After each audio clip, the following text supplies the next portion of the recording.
Healthizen, selamat siang. Gimana nih kabar kalian hari ini di sana? Semoga selalu baik dan bahagia ya. Seperti yang udah diinfokan beberapa hari yang lalu, hari ini kita mau bahas nih mengenai toxic people. Wah, toxic people tuh ya.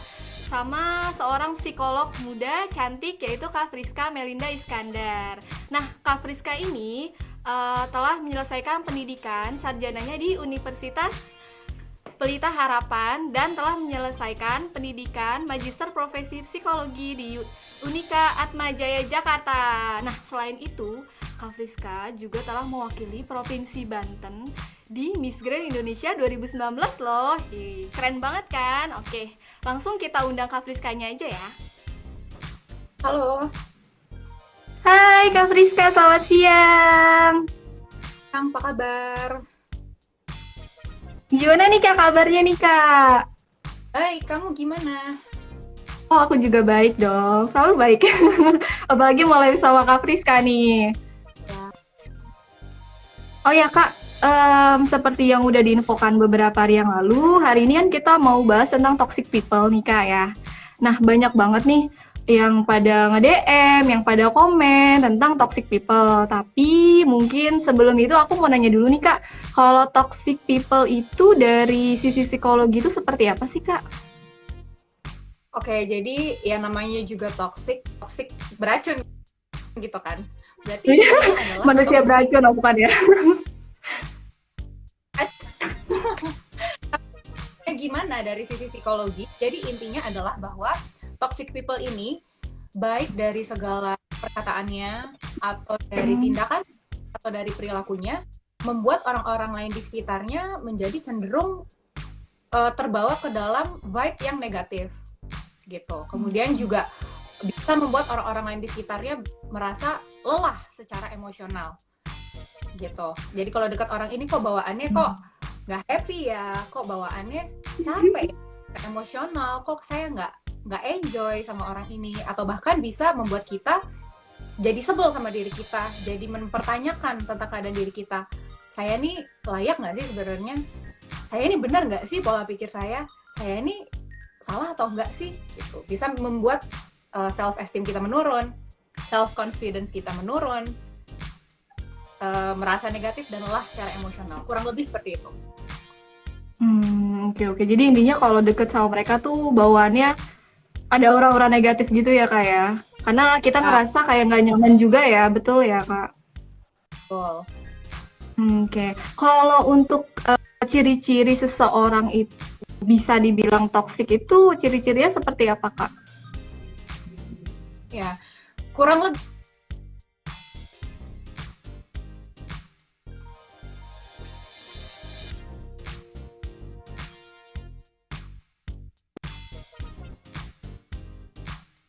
seperti itu. Yang pertama, dia terlalu self-centered dan pedulikan perasaan atau keadaan orang lain.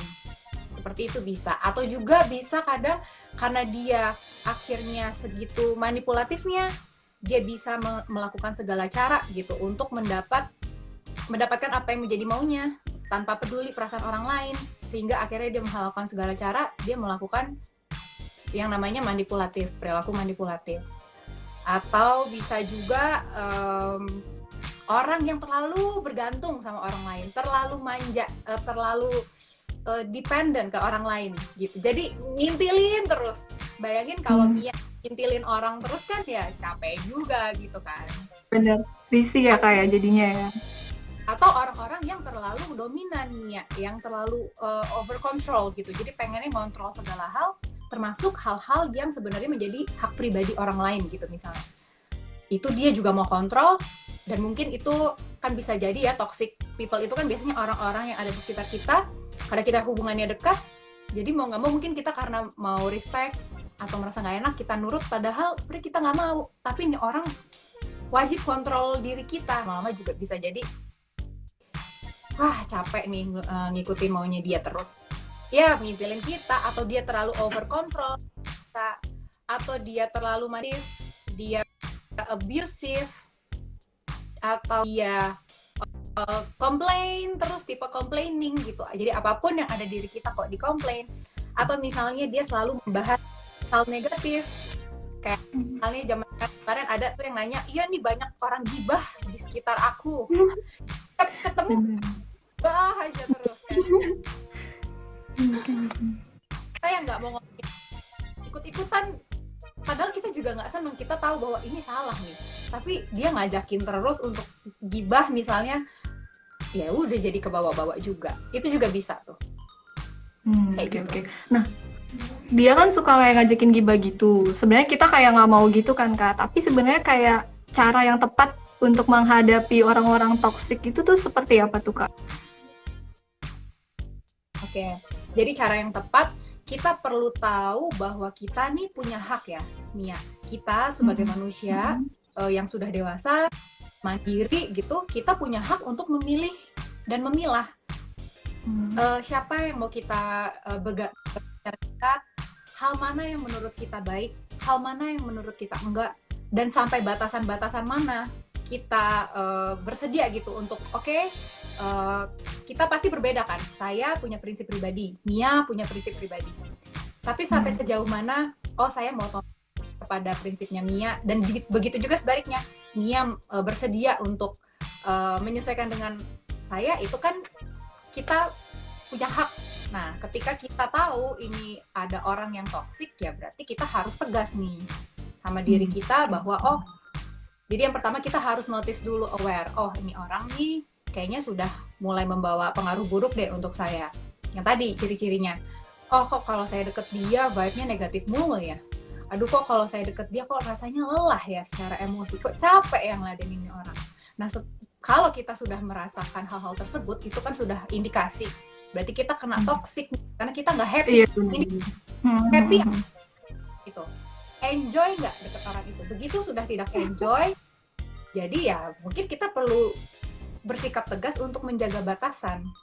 Menjaga batasannya gimana supaya tetap nggak menyakiti? Kemarin ada pertanyaan seperti itu, supaya nggak menyinggung.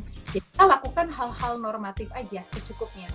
Etika normal pun saling menghargai tetap kita jalankan. Berteman dengan saja nggak apa-apa. Tapi untuk kita menginvestasikan waktu, kita investasikan pikiran, tenaga, perhatian, nah mungkin di situ kita mesti bisa pilih dan pilah tuh orang-orangnya yang mana aja gitu. Oke, intinya balik lagi ke diri kita ya kayak kalau kitanya udah ngerasa nggak enak, udah ngerasa nggak nyaman, ya udah ya lebih baik kita sedikit mungkin kasih jaga jarak gitu aja ya kak ya. Tapi kalau untuk orang yang toksik itu menurut Kak Friska sendiri lebih baik kita benar-benar mutus pertemanan nih sama dia atau ya udah kita tetap berteman tapi tentu ada batasan atau jarak nih, jadi nggak bisa kayak sedekat dulu karena dari kita sendiri juga kan pasti ngerasa nggak nyaman dong, nih orang kayaknya ciri-ciri yang toksik nih, aduh aku nggak nyaman nih sama dia gitu. Itu lebih baik benar-benar kita jauhin atau kita kasih jarak aja Kak. Nah, kalau ini makanya balik lagi ke batasan-batasan atau kadar toleransi setiap orang kan beda-beda ya Nia ya. Kalau kita merasa kita masih bisa, ya udahlah kita masih bisa terima, kita masih ya udah deh kita masih mau toleransi, dan ini mungkin jadi sekali dua kali, jadi kita berpikir yang namanya manusia ya salah, yang namanya manusia mungkin ya adalah kekurangannya. Selama kita masih merasa ini masih bisa ditolerir, mungkin bolehlah kita hanya mengelola yang tadi tuh, jaga jarak secukupnya, maksudnya nggak usah terlalu intens, tapi ya masih berteman. Tapi kalau ini orang sudah sampai melakukan toksiknya itu benar-benar sangat mengganggu kita, benar-benar bikin kita hilang mood menjalani hari, benar-benar bikin kita nggak happy sama sekali, ada baiknya itu kita ya putus hubungan aja dulu untuk sementara. Karena ini konsepnya sama.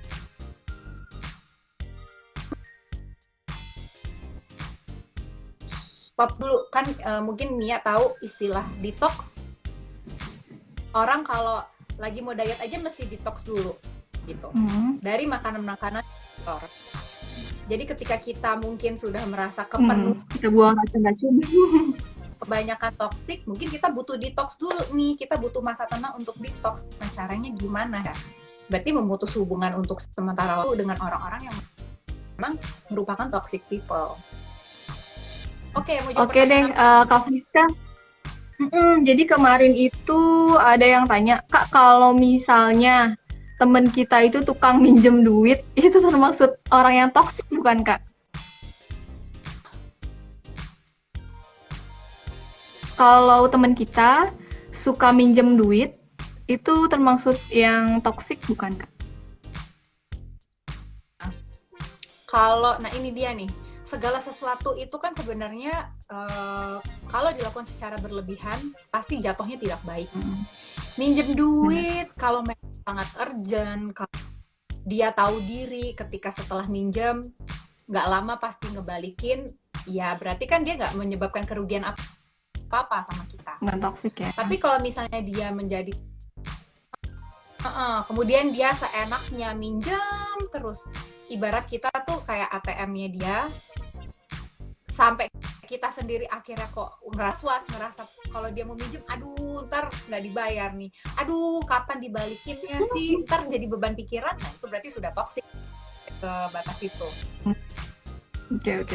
Tapi beda ya, Kak, kalau misalnya temennya minjem duit, terus tapi nggak pernah dibalikin, itu bukan toksik, tapi lebih ke merugikan banget ya, kalau dia minjem tapi nggak balik-balikin gitu. Wah kalau minjem nggak balik-balikin ya berarti kita nih yang tadi saya bilang ya Nia, bahwa kesejahteraan kita itu kan di bawah apa ya, kontrolnya kita. Happiness itu kan choice, bahwa orang mau seenaknya minjem uang nggak balikin, oke, sebagai orang bijak kita kasih batasan, sekali dua kali saya maafin misalnya, atau 5 kali saya maafin misalnya kalau baik banget, tapi yang keenam saya akan bertindak tegas.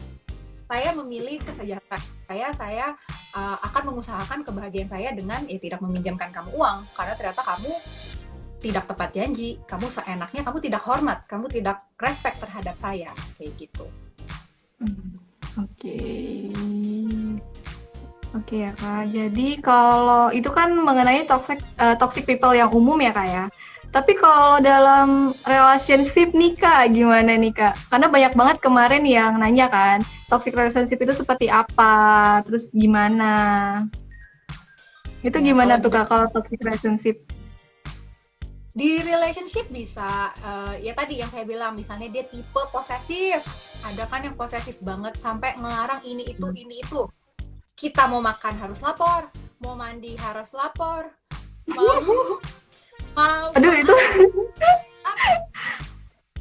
aduh itu ngelebihin lapor 24 jam, Kak. iya, pacar apa polisi apa gimana nih gitu kan.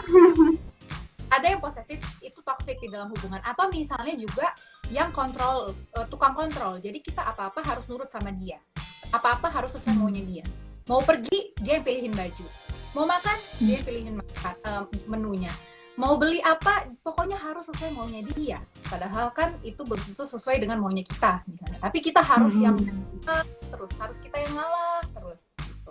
Itu bisa, jadi dia tukang kontrol, dia dominan, terus dia posesif, atau misalnya dia tukang bohong, selingkuh, tapi begitu terus, udah dimaafin bukannya berubah, tapi Diulang lagi ya. bohong selingkuh aja terus gitu lah. Emang kita apa? Emang kita cantelan pacaran gitu kan? Kita kan juga orang nanti gitu. Atau bisa juga yang abusive secara fisik, abusive secara verbal. Jadi entah menghina atau kasar sekali, atau ya dia kasar secara fisik gitu, main fisik ke kita, itu juga termasuk toxic relationship, bisa juga gitu. Kurang lebih seperti itu. Tapi itu kalau sampai kita mau pergi dipilihin baju, kita mau pakai baju apa dipilihin, mau bawa tas apa dipilihin, sepatu apa segala macam dipilihin, itu kita kayak boneka dong jatuhnya ya, kayak. Jadi nggak bisa jadi diri sendiri dong. Objek, jadi dibikin nggak nyaman ya kita. Iya, dibikin nggak nyaman. Gitu. Tapi kalau untuk itu kan yang pacar nih, Kak, mungkin kalau pacar seperti itu sudah termasuk ciri-ciri toxic relationship, itu lebih baik udahin aja, Kak, atau sebenarnya bisa diubah sih, Kak? Nah itu dia. Nah ini balik lagi ke masing-masing orang sih, perlu dicoba Hmm.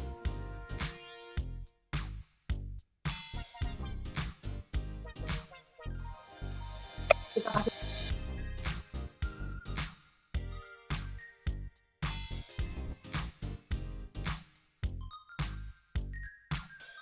ya kecenderungannya orang kalau udah kepribadian itu memang kecenderungannya tuh menetap, jadi susah untuk berubah.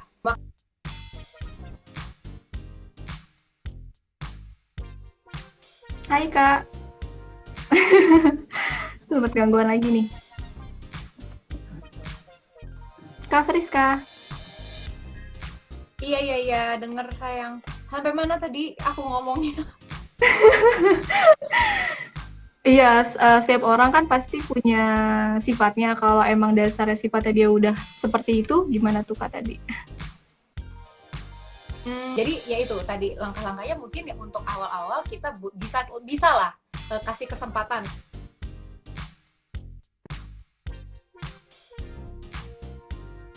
gitu. Si begitu terus kok kayaknya tidak ada itikat baik untuk berubah. Ya, berarti kita yang harus tegas memutuskan si jalur toksik itu, karena selama kita masih sama orang yang toksik, kita pasti akan mendapatnya toksik mulu. Gitu. Oke, itu mungkin dari toxic relationship ya Kak. Tapi kalau untuk toxic parents nih Kak? Nah, kalau toxic parents itu biasanya yang tadi tuh tipe kontrol. Karena ada orang tua yang suka lupa nih bahwa mungkin gini, kita dulu masih kecil kan memang secara apa namanya, yang biasa lazimnya itu sampai usia 17 memang kita masih di bawah supervisi orang tua kita. Kita menjadi bagian tanggung jawabnya orang tua. Jadi kalau sampai usia 17 tahun sebelum kita punya KTP, kita masih mesti minta izin atau kita mesti nurut, kita masih diatur, oke lah gitu. Itu masih wajar gitu. Tapi kalau kita sebagai individu dewasa yang sudah harusnya memilih jalan hidupnya sendiri, misalnya punya hak bebas untuk memilih karir, memilih hobi, memilih pasangan juga gitu misalnya, dan sampai hal-hal itu diatur oleh orang tua, sampai tentang masa depan kita juga diatur oleh orang tua, ya berarti orang tua kita sudah termasuk toksik tuh gitu. Bahwa dia nggak bisa membedakan mana yang menjadi privasi kita dan batasannya sejauh mana sih mereka boleh intervensi. Kalau mereka kasih pendapat mungkin masih oke, tapi kalau sampai memutuskan misalnya kamu harus begini, kamu harus begitu, harus begini, harus begitu, loh kita yang menjalani hidup kok mereka yang memutuskan jalan hidupnya seperti apa, padahal kan ini hidup-hidupnya kita misalnya seperti itu. Nah itu berarti orang tuanya sudah jadi toksik. Oke, jadi gitu ya. Jadi tapi kan kalau orang tua itu kan mungkin mereka seperti itu karena mereka sayang sama kita ya Kak. Cuman kan mungkin kita kan pikirnya kita udah dewasa nih, kita punya jalan hidup sendiri gitu. Mungkin bisa yang tadi Kakak bilang bisa diomongin dulu ya Kak ya. Jadi kan toksik itu kan nggak selamanya dia toksik, selamanya udah dia jadi toksik, nggak seperti itu kan ya Kak. Jadi masih bisa istilahnya kita ubah, masih bisa kita bicarakan, seperti itu ya Kak ya. Betul.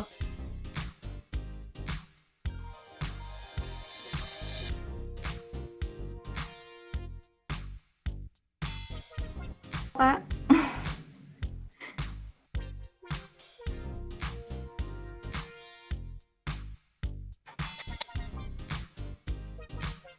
Halo Kak Ya ini Friska. barusan kayak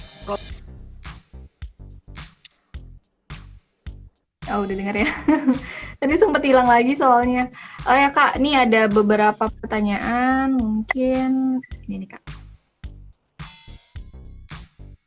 Kak, kalau kita berusaha menjauh dari orang toksik, mungkin nggak sih mereka bakal berusaha ngelakuin hal-hal aneh biar kita tetap ada di sekitar mereka?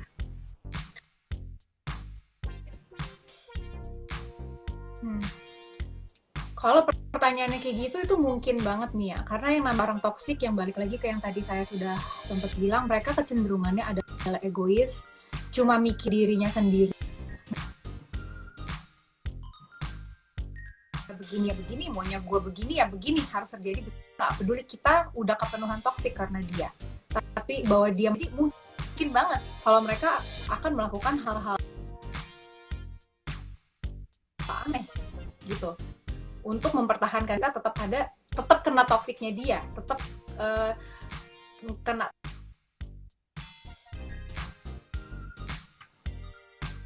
Oke.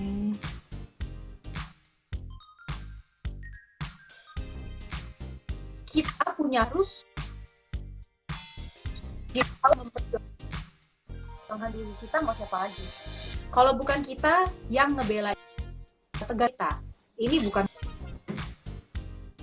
karena kita, tapi memang dianya yang memilih untuk melakukan tindakan itu. Jadi jangan sampai merasa bertanggung jawab atas segala apa ya yang terjadi dengan orang toksik ini. Misalnya dia ngelakuin aneh-aneh apa, ya bukan tanggung jawab kita, itu kan hidup-hidupnya dia. Bener Kak, bener. Tapi kan kadang orang toksik tuh mereka tuh pasti kayak ngelakuin sesuatu hal yang ngebuat diri temannya, atau misalnya kayak teman kita nih, dia ngebuat supaya kita tuh ngerasa bersalah gitu ya Kak ya. Jadi seakan-akan tuh mereka tuh memutarbalikan gitu ya. Jadi seakan-akan kita yang salah. Bener nggak sih Kak? Banget sih. Oke, mungkin buat healthizen yang mau nanya, mungkin bisa taruh di box komentar aja ya. Karena komentarnya kita off-in nih, biar lebih stabil. Coba deh aku cek. Nih ada lagi nih Kak. Gimana cara menyadarkan orang toxic people atau tidak bisa?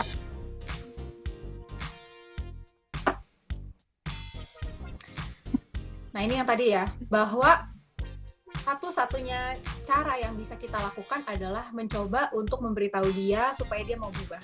Tapi apakah dia mau menerima nasihat kita dan berubah atau tidak, itu kan pilihannya dia. Kita akan itu ke dia. Jadi ya kita tinggal lihat hasilnya aja. Berarti kamu dengan saya kasih tahu, kamu bersedia untuk berubah atau enggak. Kita mesti siap nih ketika kita kasih tahu si toxic people itu, berarti chance-nya memang ada 50-50. 50% dia mau dengerin kita dan berubah, 50% lainnya dia nggak mau denger kita dan dia mau tetap jadi toxic. Nah itu kan hidupnya dia, pilihannya dia. Nah kita yang bersikap lagi, ya udah dia mau berubah, ya sudah kita lanjut. Tapi kalau kamu nggak mau berubah, ya berarti kita harus bisa tegas, ya sudah kita memutuskan hubungan ini. Karena kalau nggak, kita kena toxic terus. Bener. Jadi intinya balik lagi ke diri kita nih, gimana cara ngadepin si orang-orang toxic itu ya. Oke, pertanyaan selanjutnya. Ini Kak, cara nge-healing sebagai korban toksik gimana ya? Ya. Caranya adalah kita benahi pola pikir kita. Kadang orang toksik itu akhirnya mempengaruhi kita, pola pikir kita. Jadi kita merasa, oh saya ini nggak berharga ya, oh saya ini nggak layak ya, oh saya ini keliru ya, gitu. Kita harus paham bahwa apa yang dilakukan orang terhadap kita itu bukan menggambarkan diri kita yang sebenarnya. Jadi kalau kita tahu kita nih berharga, kita harus paham bahwa kita nih, setiap manusia itu kan punya kelebihan dan kekurangannya, dan semua manusia itu unik, semua manusia itu berharga gitu di mata yang di atas. Ya, kita mesti sadari tentang itu. Dan kalau kemarin kita dilakukan hal-hal buruk yang mungkin juga akhirnya memberikan dampak buruk terhadap kita, itu bukan menggambarkan tentang diri kita, itu menggambarkan sosok buruk dari orang yang menyebabkan itu terhadap kita. Tapi kitanya ya kita memang harus menerima, oke, kemarin saya menjadi korban dari toxic people atau toxic relationship. Ya sudah, terima, itu sudah terjadi, tinggal bagaimana caranya saya memperbaiki keadaan. Kita tahu kita harus memperbaiki pola pikir, ya perbaikilah pola pikir kita menjadi lebih positif. Karena biasanya kalau kita jadi korban, kita sudah kepenuhan toksik, jadi kecenderungan negatif kan pola pikir. Nah, jadi kita harus mengimbanginya dengan ya udah, kita bicarakanlah hal positif ke diri kita, bahwa misalnya ya, Friska, kamu tidak seperti itu kok. kemarin dia memang kontrol kamu, tapi kamu punya hak kok untuk memilih jalan hidup. Nah sekarang, ayo Fris, kita pilih jalan hidup yang oke yuk, kita pilih jalan hidup yang lebih positif yuk. Ajaklah diri kita ngobrol dengan hal-hal yang positif seperti itu. Oke. Ini Kenapa? ini metodenya biasa dinamakan positive self-talk. Jadi dia berbicara sama diri sendiri, kita yang punya kendali diri sendiri, misalnya kita memberikan aura positif kepada diri kita sendiri, benar ya Kak? Nyemangat sendiri, motivasi diri kita sendiri. Karena happiness itu jawabnya kita harus ingat itu. Benar-benar, aku setuju sih, happiness itu milik kita, milik kita sendiri. Oke, selanjutnya ya Kak ya. Ini Kak. Toxic people ada karena kurang respect pada orang lain ya? Ya, bisa dibilang seperti itu. Nah, yang tadi, dia hanya fokus ke dirinya. Dia nggak peduli kepada orang lain. Sampai ke yang dependent pun, misalnya orang yang terlalu bergantung, itu dia fokus ke diri. Yang penting saya dapat pertolongan, yang penting saya diperhatiin, yang penting saya disenengin. Tapi apakah dia mikir, oh harus timbal balik nih, baliknya orang, baik menghargai orang, baik balik memenuhi orang, gak mikirin. Dia benar-benar hanya mikirin dirinya sendiri. Mau saya ini ya begini, saya butuh ini ya saya mau ini, saya mau ini ya harus saya dapet, saya mau diladenin ya harus ini, saya harus diturutin, kamu harus nurut. Nah, fokusnya dia dong. Fokusnya dia. Nah, itu kan mengenai toxic people nih Kak. Tapi jangan-jangan diri kita sendiri toxic nih. Kita nggak tahu nih. Ya bisa jadi kan kayak, aduh temen gue toxic nih, dia suka ngomongin orang gitu. Atau aduh temen gue kayak gini nih, aduh temen gue kayak gini. Tapi kan secara nggak langsung kita kayak ngeluh juga ya Kak. Kayak ngejelek-jelekin orang lain. Betul nggak sih Kak?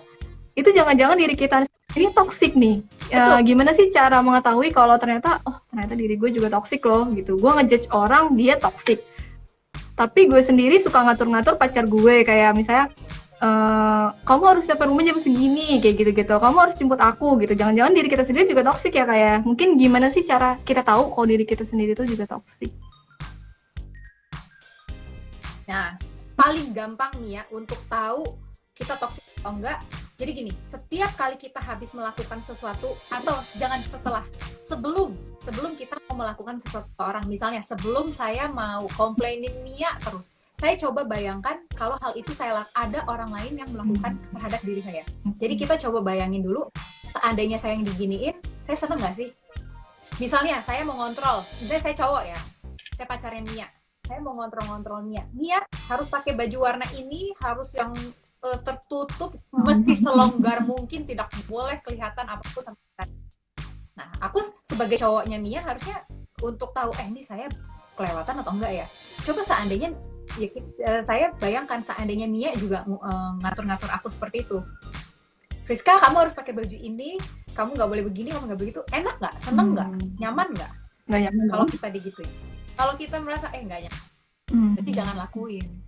Dan kalau sampai kita sudah melakukan itu, terus kita lagi evaluasi, ya ampun ternyata nggak nyaman, berarti ya kamu sudah menjadi toksik, ya kamu harus minta maaf mungkin atau berubah. Ketika kamu tahu apa yang kamu lakukan itu bikin orang nggak nyaman. Jadi yang paling gampang gitu, apa yang kita lakukan coba kita bayangkan kalau hal itu yang terjadi pada kita. Seneng nggak? Nyaman nggak? No, tentu enggak.